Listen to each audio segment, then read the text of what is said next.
Espace Paysager, c'est un petit bébé qui est né il y a à peu près une vingtaine d'années. C'était un projet que j'avais initié avec un de mes collaborateurs, de créer une entreprise d'espace vert. Nous étions donc deux en 1995 et ce bébé a bien grandi en 20 ans puisqu'aujourd'hui nous sommes près de 45 salariés.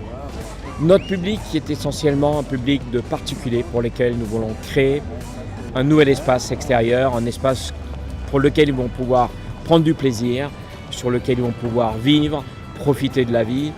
Et en fait, c'est là un peu notre premier objectif. Alors bien évidemment, ça ne se fait pas tout seul. Il faut savoir être à l'écoute, il faut savoir comprendre, entendre, concrétiser, proposer quelque chose, modifier et puis ensuite concrétiser. Alors c'est vrai qu'avec une note de 8/10 pour démarrer dans ce réseau de Plus que Pro, c'est plutôt pas mal. Mais ça prouve que quelque part déjà nos clients historiquement sont contents et le disent.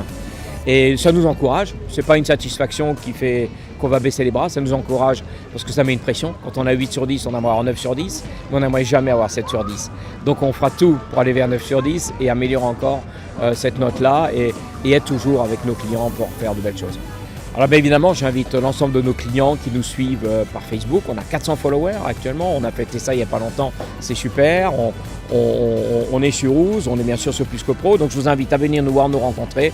C'est un moment privilégié pour rencontrer l'ensemble de nos collaborateurs parce que nous avons de temps en temps les chefs d'équipe qui viennent sur le stand, nous avons des collaboratrices qui viennent sur le stand, nous avons nos paysagistes concepteurs, nous avons nos managers de prod. Venez échanger. Je crois que le contact et la relation d'une entreprise avec sa clientèle, c'est ça aussi. C'est perdurer, c'est garder le contact.